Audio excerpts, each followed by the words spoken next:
Welcome back to Boss Uncaged Podcast. So today's show is going to be an interesting show because I have Jen on here. So Jen is multiple different things. Obviously, she is a woman that's a mother of a kid that's a budding YouTuber. We just had like a sidebar conversation about her son becoming a YouTuber, and I'm like trying to push her and help her to get her son to become a YouTuber for obvious reasons.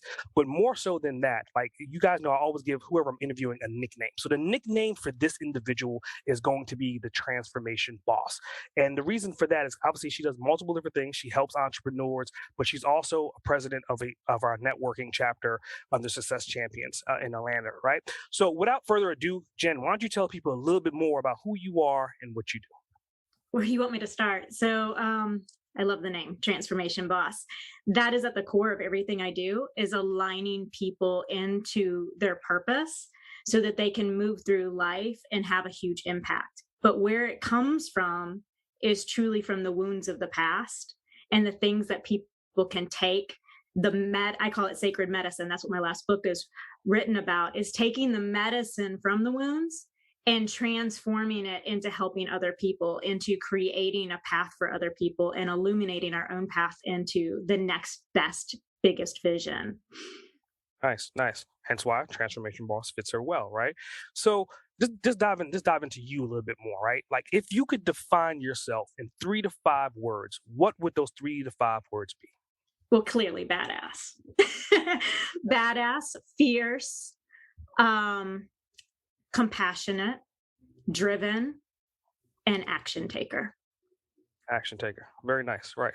So when you're taking action, right? Like what's the first thing that you're helping someone do when they come to you? Like what action is the first and primary thing that you're going to help someone do? Understand their truth. And I do that by working with them in unique ways, but really helping them access their internal GPS system. Because I think a lot of people are going 100% from the mental realm. And when they do that, they create false blocks, false limitations. They stop themselves before they even really get rolling and started, or they think that they're not good enough or worthy enough. So this is more than mindset work. It's deep-seated work that goes even into our generational beliefs. But when I get people to tap into the truth of who they are, their authentic self, they start getting this really fierce intuition that, like when we talk from going from our gut, it's that, but so much more. Then we don't self-doubt. We just know what we know. And then they take action much more clearly, and not just taking action, but taking the right action, taking the right steps. Nice. So I think you were talking about, like detours. So like my next question is like, so obviously your goal is to get someone on the right path, to head them in the right direction. And whatever that direction is, whether it's spiritual, whether it's wealth, whether it's intellectual, you're going to help them in that direction. So a lot of times you may find someone that's on a detour, right? They may be heading to New York, but they're in like Washington, right? They're in Canada. They're nowhere near their mark. So what is the worst experience that you've ever had to deal with a client that was way off target and you had to kind of say, okay, stop detouring and let's get on the right path? Well, first of all, I think there's no such thing as mistakes, as long as we don't choose to keep repeating the same ones. So everything leads us to something that brings in a source of knowledge and wisdom for us to do better on the next few steps. So first thing is when they start going off track, is I try to help them understand the lessons learned by doing what they just did, right? For example, like I signed up for a training that was the wrong training. For me, I didn't grab anything from the training itself, but I met like 5 people who have launched my career, right? The training itself, what I paid for, didn't feed me or nurture me, but the people I met, I needed to meet. So from that access, I don't think that we make a wrong step, but we can follow our intuition and make the steps quicker. I think when people detour, you still get to where you're going. It just takes you a little longer to get there. And a lot of times it's self-inflicted pain going that way because of the frustration that we go along the way. But you still pick up golden nuggets no matter what. So what I help people do is work through the challenges and understand the whys and hows of what they've just received. Nice. Very nice. So, I mean, you kind of talking about steps, and I think you keep saying action, you keep saying steps, and I keep doing this right here because I'm going to feed into like your dance background a little bit, right? So, I mean, obviously, like you have a background of a dancer, and like your analogies are kind of indirectly, you're talking about dancing a little bit. So, in dancing, there's obviously hurdles, right? You may step on someone's foot, you may, break a leg. What's like the hurdles? Like, how are you overcoming these hurdles with your clients? Like, how are you guiding them? Are you using like the strategy of dance and telling them the step by steps? How do you do that? It depends on the person. There are hurdles with people that have bad, say, body image, and that keeps them from being seen and present. So my dance knowledge does come in handy with that. I was coaching women on the dance floor, helping them step in and be seen and have a magnetic presence. So I do use dance to help women be more magnetic, be more seen, be more energized. You can have the best presentation and the best elevator speech, but if there's no energy behind it and you don't have your self-worth in check, then nobody's going to hear your message, right? Nobody's going to see the real you or the value in what you have to offer. And it was the same with dancers. The best dancers could be on stage, but if they had no magnetic energy and presence, but they were technically perfect, they're boring to watch. And some of the lower level dancers might get out there with these big smiles and all this energy and this fierce style. The steps might not be quite right, but you've seen them and you remembered them. And I want all of my women that come to me that are building their businesses, I want them to be seen and remembered. And that's where referrals come in more easily. They make a mark on the world and they're not scared to show up. They're not scared to be who they authentically are, no matter what steps gets them there. I hear that passion pouring out. It's kind of like it's like you're dancing with words, right? I mean, you're literally pouring your heart into it, and I mean, all your analogies about like the footwork and people's figures and all that. I mean, it comes through. So I think part of what you just said. I mean, you talked about women multiple different times. So let's talk about like your ideal avatar. I mean, obviously, I think women is a primary functionality of who you're working with, but let's define that. Like, who are you really looking for to work with? If I have to narrow it down, it would be women 40 and up that are business owners or executives that are badass. They own their craft, whatever that is. They're incredibly talented. They are heart driven. And they want to have a transformational presence in the world. They want to have an impact.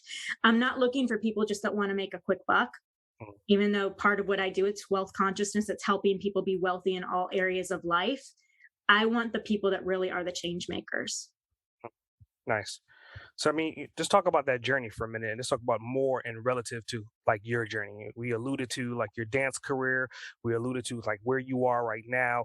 And anyone that's hearing this podcast for the first time, they may be like, wow, this person, she has her shit together. I'm embracing who she is. I want to be more like her. But you may be a perception of an overnight success. But in reality, how long have you been on this journey? How long has it taken you to get to where you are right now? Oh my gosh. I think we are all on the journey from day one, to be honest. But I'd say when I really knew I was on the spiritual journey was long after I was already on the spiritual journey. My gifts came in at 17 and a half, my biggest gifts, which I wrote about in my book, Sacred Medicine. But where it really hit home is through the battle of infertility. So I was a professional dancer working with my husband. Finally, he talked me into let's have kids. And I thought it was going to be easy, right? You know, you try as a woman to not get pregnant most of the time. And so I thought it was going to be an easy thing. And it wasn't easy. It was torture. It really was torture. It took 10 years, lots of doctors, felt like a lab rat, felt like my body wasn't doing the one thing that a woman's body is supposed to do. It put a lot of hardship on our marriage. That took us down. It was infertility, infidelity. And out of that infidelity, there was just some really hard knocks that put me in a really dark place. And I had trouble pulling myself back up. We tried talk therapy, didn't work for me. Like I said, I'm an action taker. I want like fast results, and patience is not one of my virtues still to this day. So that failed me. It failed us. It actually made our marriage worse. So I somehow started getting into the spiritual community, and I can't remember who introduced me and how I got there, but I went out to the North Carolina mountains for a weekend and met this woman who had the presence of all presence. And when I saw her, my heart like just knew that I had to work with her. And I worked with her in a healing session, and then she enrolled me in a priestess program. So I am a priestess, which is funny for some people, and I can explain that more later. But I didn't go down that path to do this work. I went down this path to figure out, are we saving the marriage, and can I save myself? It was my lifeline, and it saved us. The reason I'm a mom is because I went down that path and was able to actually go down into myself. And through doing that work, I found that I betrayed myself long before he did. And it was hard stuff to look at, going all the way back into childhood and teen years and all the stuff. They just brought it all out. So the priestess path is not something that's like women just gathering and having fun. You do some deep, heavy healing, and it comes in hard and fast, and it just rips you open and realigns you with your purpose. And by the end of me going through that training, I emerged as a priestess and made a community, I guess, vow is what you would say, as the activator of change and transformation. And I have held that and walked forward, doing that to my best ability in my life, in my child's life, and trying to help women align with who they are, but from this place of inner knowing. Not because somebody says you should be doing this or you should be doing that. It's really unraveling and unlearning so much of what was placed upon us and coming back down to the roots of who we are and really taking self-ownership. So it's really about self-mastery. So I'm still in shock. Like, we're dealing with a bona fide nun on this podcast right now. No, not at all. Not at all. Not at all. So I mean, like that's a lot. Like, I just want to peel back some of those onions a little bit. I mean, obviously, like, this is why I like doing these podcasts, because like you think you know someone, you think you know their stories, but then as you're diving in and you're having this conversation, who the hell would have thought that you would have went through like priesthood? Like, that's out of this world, right? So like my next question is, like, on that journey, right? I mean, obviously you have dancing, you have your business, a nun way over here, which I didn't see coming. Like, it's not a nun. So let's just clear that up. Yeah. I am not Sister Jen. We understand. This is completely and entirely different. It is a woman coming back home to herself. And we are aligned with spirit in a way that we are soul driven. We're heart centered, but your belief system is your belief system. And within that, you get to choose what you believe. It's a lot about the energetics of what we do and how we move through life, how we show up, what our mindset is, and how what we speak affects other people. It's taking, it's self-mastery, how I show up for me and how that affects other people, right? Got it. Not a nun. Totally different. I stand corrected. So with that, right, if you could go back in time, right, and you talked about like the difficulties of marriage, the difficulties of just general life that you've had, and we haven't even talked about your adolescence, right? But if you can go back in time and whisper something in your ears to affect the outcome or to change something that has happened or to make something happen a little bit faster, what would you, first of all, when would you go back to, and what would you say to yourself if you had 30 seconds to talk to yourself? I don't think it would even be 30 seconds. I would say trust the process. Trust the process. And I probably would do that at 17 and a half when the first gifts came in, because they were so big and so strong and so confusing. And I didn't have anybody to help me cultivate the gifts, which is also why I do what I do with women. I help them understand how to use what is natural to them, because I didn't have that. It took me over 30 years. I had to cultivate what was natural to me. So in the cultivation of what comes natural to you, right? obviously, I think elements of who you are of being a badass business owner, you've had to take segmentations and learn this on this journey. So I always ask this question because it's very interesting to me to figure out like when did this entrepreneurial journey start and who did it start from? So the question is like, do you have any siblings, parents, aunts, uncles that were entrepreneurs that you watched and probably admired while you were growing up? They all had their own way of doing things, but I gotta say, probably where it really started is I've always been an entrepreneur. I was an entrepreneur as a kid, just like my little boy is stepping into. I was always selling something, creating something, doing something at a very, very young age. And I got to say, my parents were fantastic about encouraging that. My grandfather was a big part and really motivating and teaching me about money and business and working for yourself instead of somebody else. And then one of my first jobs, not my very first job, I worked for Bob Weeson at Primerica Financial Services, Bobby. who is a heart-centered badass. I adore him. He really fathered me. So I worked first for their TV studio, and I was working there with Art Williams. I was around people who had that vibe, and people who were rolling in big money, but their hearts were just as big. And that had a huge impact on me. So I worked in the TV studio. I was running teleprompter back in the days when it was still like there in front of the cameras. I'm dating myself here.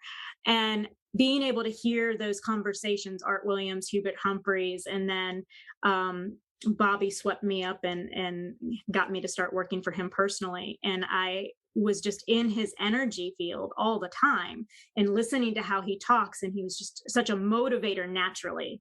All the time, every day when he walked in, he was happy. And there was this just good vibe about him. And he used to pull me in his office and give me little pep talks and stuff. And he made a mark on my life in a big, big way. Nice, nice. For those that don't know who Bobby Busan is or Art Williams, I would definitely say you want to pause this particular episode, go to Google and do some research because the names that she's dropping, I mean, Art Williams is not only like a master coach as far as football goes, and he's based out of Georgia, but he created an entire enterprise that is still well alive and to the point to where it's in the billions of dollars of assets under management currently right now. So just give you a little bit of history. And Bobby Busan was essentially one of his right-hand men coming out of the early days, right? Before Primerica even existed when it was under the Art Williams name. Incredible. Also a coach, came from Auburn University. And I feel very, very blessed that I was around that at such a young age and just was able to absorb all of it and to see where they were and where they went to and know that life is limitless. Nice. Life is limitless. Yeah, you're right. So, I mean, coming from like that Bobby, right? So, I mean, Bobby is a really big family guy as well. So how do you currently juggle like your work life with your family life? I don't think there's a work life and a family life. I think we have one life. So the first thing is it's integrated. And I allow my son to be a part of as much as he wants to be a part of. When I'm writing books, he comes in, he sits next to me, he sees what's up. He gets super excited when the books are actually published and in print. He goes through it till he finds my name.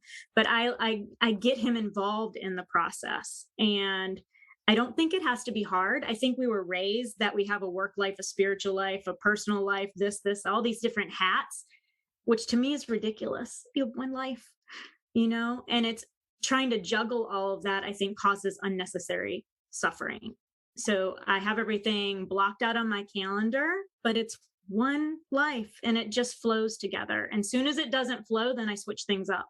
That's when I know I'm getting out of alignment. If it doesn't feel good or it's starting to fatigue me or make me frustrated, then I know something's off. That's very interesting. So, I mean, that leads me to like my next question. You're talking about scheduling, you're talking about planning out your day. So I would think with that state of mind, then you pretty much have a pretty solid morning routine. So what are your morning routines or your morning ritual or morning habits? So now that we're back in school starts the day, right? I get up and just like other moms, pack the lunchbox and get everything going. But I always turn on music in the house first so that me and my son start with music. I believe that music is the frequency that it offers us is healing in itself. No matter what genre you listen to, it puts me in the right frame of mind and sets my day. For me, I like to light candles and incense. That's just who I am. It starts me off again, just like happy. I start my day happy instead of in the frustration of hustling, I like to start out where it just feels easy. And we go to school and I come back and I have some time to myself. It's either reading or doing something that fills me. It could be a morning walk, it could be reading, it could be whatever. And then I start my day. I start my day with clients at 11 on purpose. Nice. And I do that so that I have a solid morning. Now, I didn't do that when I first started my business. It's something that took me longer than I wish it did. But I know when I start at 11 and I feed myself first, the energy that I offer to my clients is so much more powerful and the results are better. So I feel like I'm doing it for me, but by me taking care of me, I'm giving so much more to the people I serve. Wow. Definitely a powerful insight. And I think, and a part of that, right? I mean, I think you and I, we first met essentially on a Thursday meeting, right? So like, let's talk about that a little bit. Like part of your morning routines on a Thursday is doing what exactly?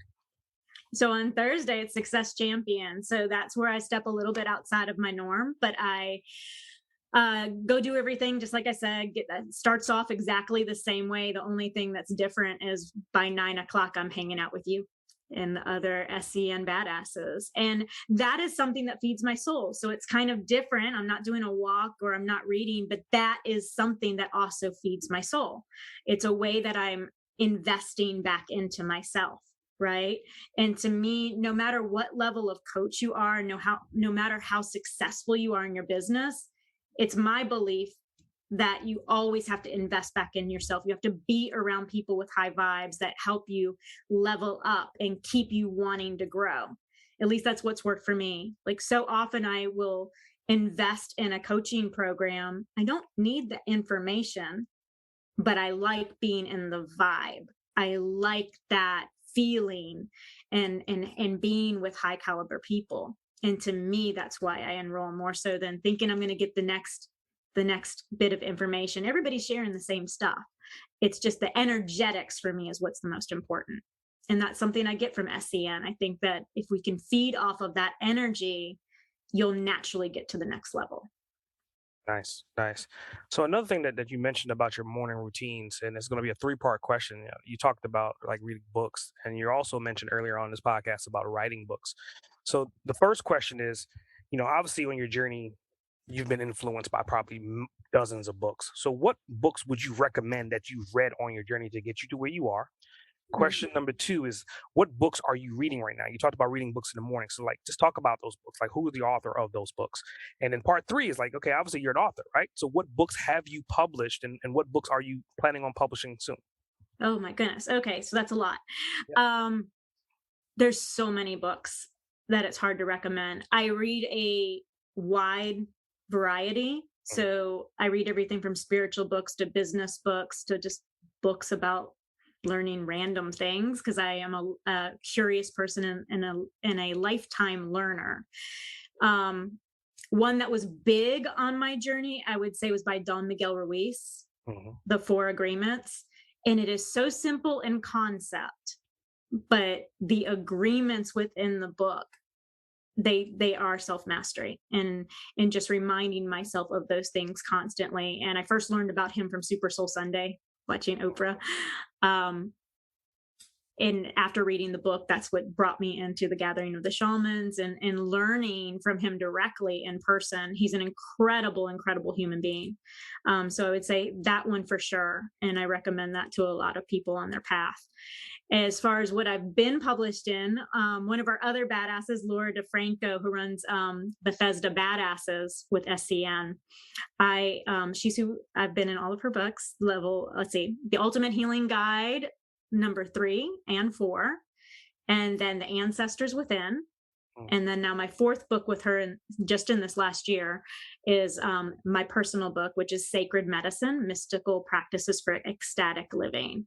And the one that's coming up next, right, hopefully in the beginning of 2022, is going to be Wealth Codes, Sacred Strategies for Abundance. So that's the next one that I am currently working on. Nice. So, I mean, you brought up like a unique authoring publication model, right? So, I mean, obviously people are used to, okay, I'm going to self-publish, I'm going to create my book, I'm putting it on Amazon, or I'm going to find a publisher to publish my book, and then it's my name on the book. But you're doing more of a joint venture between multiple authors. So let's like talk about it a little bit. Like, how does that work? Like behind the scenes a little bit. Like somebody that's listening, like kind of like, well, can you do that? And how do you Yeah. do Oh my gosh, you can so do it. And it's so much fun. Um, this is all thanks to the pandemic. So I'm thankful for that. I wouldn't have said yes to this project. I thought my first book was going to be a cookbook of all things. So I said yes to the first project with Laura, and she brought me into this writer's world. And so the format of what we do is 25 authors. I'm leading the book so that I will be one of those authors. And we bring in 24 other authors to write a chapter where they share their personal story, but they also offer a healing practice or a strategy to offer to the readers. So you're connecting with what worked for them, but they're also giving you this incredible tool to work with at home on your own. And it's just been incredible. I love it. I love these book anthologies because you have 24 other people that are co-creating together, and it just builds this energy that is just so incredible. I've built really phenomenal relationships, and businesses coming out of those relationships, friendships have come out of those relationships. You also have a group of people now promoting the book instead of one person promoting the book. And it just has a different feel for it. It just gets this hype going, and it's fun, and you celebrate together, and you go through the writing process together. And it's just, I highly recommend it. It's tons of fun. Yeah, so from a strategy standpoint, and I just want to kind of like I want to pull this out. So I want people to understand, like she's talking about creating a book with multiple people, right? So from a marketing strategy standpoint, usually if you create your book yourself, you're going to have to figure out who's going to be your launch team, who's going to market the book for you, who's going to read and review the book. But her strategy is so sound in the sense that, like you said, you have 24 other people that are only writing one chapter, which essentially could be anywhere from like 1,000, 3,000 words, somewhere in there, right? And then you have opportunity to leverage all the other communities of all these other authors. So your multiplication factor of the marketing strategy becomes infinite. It's Overnight. fantastic. And I can't take credit for that. That's Laura DeFranco's model. And I am so blessed to be in her world. She's one of my favorite people in the world. I have so much respect for her. And yeah, so like I said, the first 3 I did under other people being the leads. And now I've signed on. Sacred Medicine was my first lead project, and I signed on to do 3 more over the next year. Nice. So, So you're talking about in the next year. Where do you see yourself in 20 years from now? oh my gosh, I don't play that. I think that's limiting to me. I am going to be wherever I'm going to be, and the reason I say that is because if I said it, which was my old way of thinking, that's what I grew up, I was the geeky kid that was going to Zig Ziglar in high school instead of going to concerts. But when I set hard goals like that, I like to do visions, but if I set a hard goal, I feel like I limit myself. Right. And I want it to be infinite. I want to this or better. Right. So my big visions, I want to do bigger and greater things in the world as far as changing lives. My goal is I'm going to rephrase that. The outcome that I want to create is aligning as many people into their passion and purpose that I can. Because if I do that, they're going to go out and they're going to initiate other people into their passion and purpose, because that's the way it works. It's a domino effect. Mm-hmm. And that can happen with negativity, but it can happen with positivity and alignment and people being passionate about what they do. And that's what I want to create, because that's what's going to change the world my little boy grows up in. Nice. Very nice.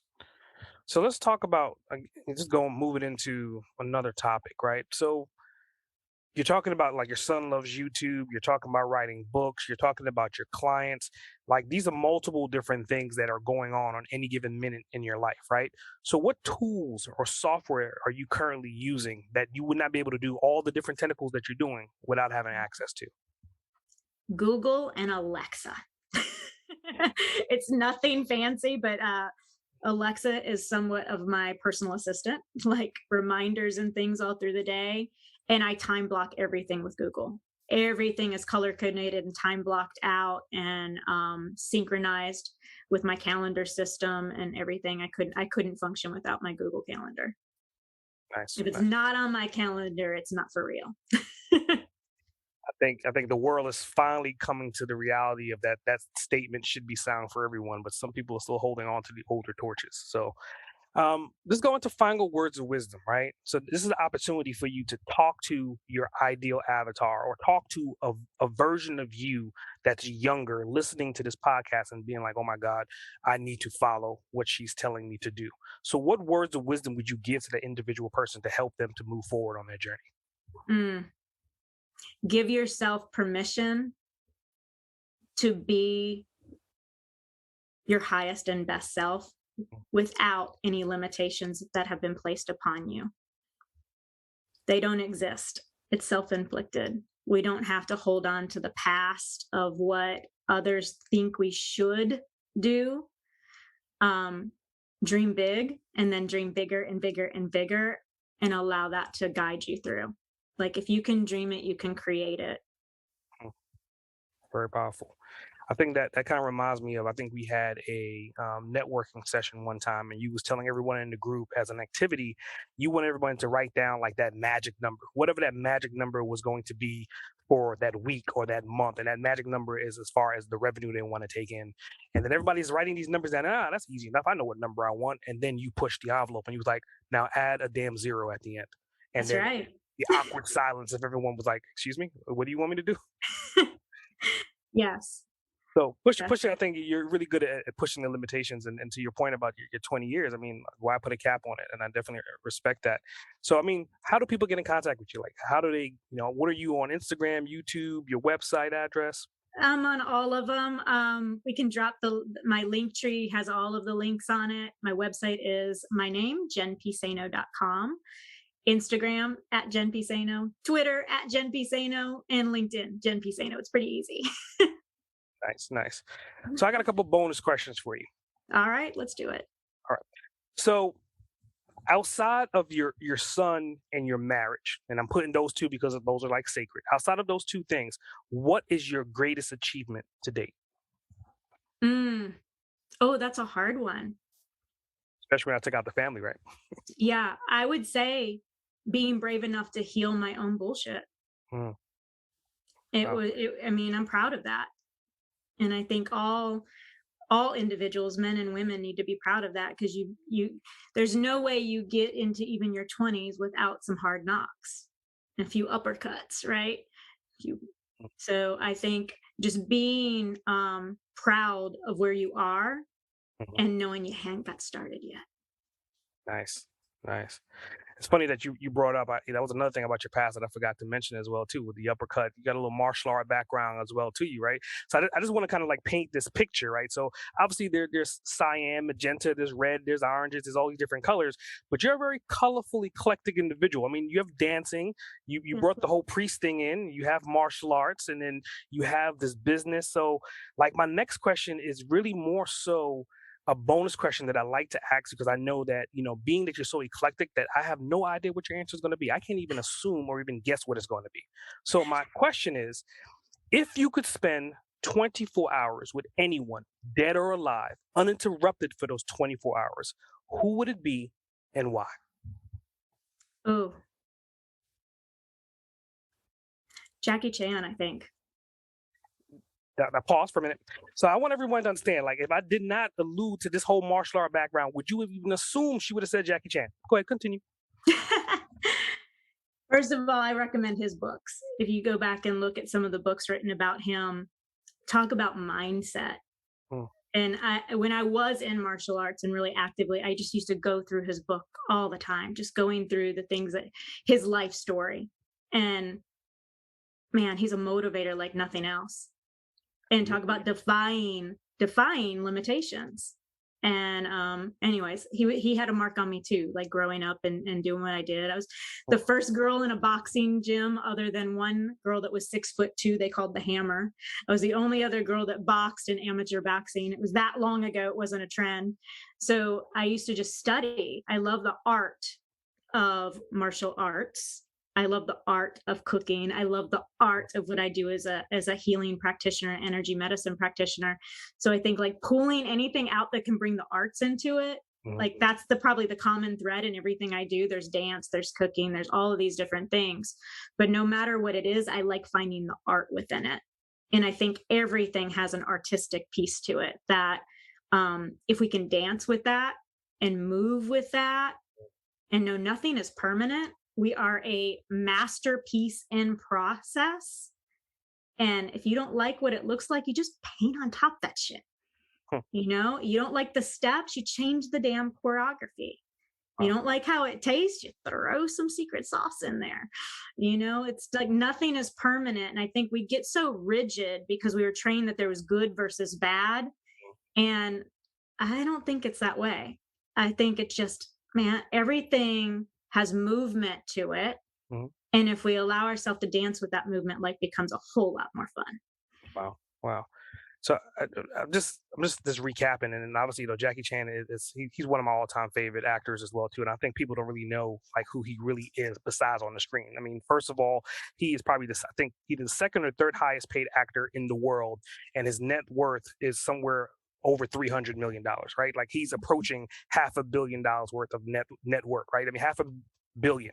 I want you to understand that, not $500,000, $500 million creeping up on as far as his net worth. So I definitely commend you for bringing Jackie Chan up. He's kind of like a lost art form. I think a lot of people have kind of forgotten about him, but he's definitely a landmark figure for sure.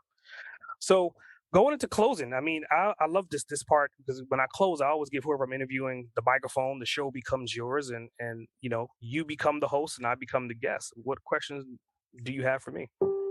Oh my goodness. I want to know about your big visions as far as how you're making your mark with younger generations and what your vision is to bring that into form and how other change makers can support you and help you. So like my vision for it is obviously coming through Boss Uncaged and understanding strategy models. So I could definitely go after and target kids, which essentially means that I'll have to be on TikTok and doing all the crazy stuff. Or I can go after business owners and entrepreneurs and people that have capital to support that venture. And that's kind of where I'm at right now as far as like creating a 501c3, a nonprofit organization. But now I have access to all these unlimited entrepreneurs that are going to be more than willing and more than happy to then donate funds to this program that's going to be targeted towards age 13 to 18, which is essentially the next generation of entrepreneurs. Everyone that's an entrepreneur has a legacy mindset. They want to build some kind of not foundation, but they want to leave behind something for their family. If it's not the same business that they have, at least understand what business is and how to make money for yourself. So why not create a foundation based upon the Boss Uncaged mindset for a younger generation? And I love it so much that you're doing this for multiple reasons. One is a mom, but I've said for decades that schools need to be teaching children how to be successful, and they don't get basic life skills in school, or how to run a business, or how to balance a checkbook, which now is online. But just those basic skills of how to work with money, how to create business, how to take ideas and create them into form. And I'm so excited that you're doing that, and you have my full support in any way, shape, or form that I can be a part of it. I think it's very, very needed, and I just love that you're doing this, and I can't wait for it to just pop. Yeah, I definitely appreciate it. I mean, it's like anything else that I'm working on, right? Everything is coming to fruition slowly but surely. But, to me, it's slow, but in reality, it's probably happening a lot faster than it probably would have happened if anybody else was doing it. So, again, to keeping my standards to where I want things to happen a lot faster, and that's just part of who I am, second nature. And I think you share that same philosophy as well, taking action and wanting the results instantly, but being realistic to say that, okay, when is this foundation going to happen? As soon as possible. What date is that? I don't know, but Right. Trust me when I tell you, when it happens, everyone will know. I feel confident in that. Absolutely. Well, Absolutely. I definitely appreciate you being on the show today. I think anyone that's listening to this, whether it's on our networking group or whether it's someone cold for the first time being introduced to you, I think that you delivered passion, you delivered your vision, you clearly stated about who you're looking for and how you can help them. And just by doing that, I definitely appreciate you adding those elements to this podcast today. Well, thank you for having me. I always love hanging out with you. Great. I appreciate it. S.A. Grant, over.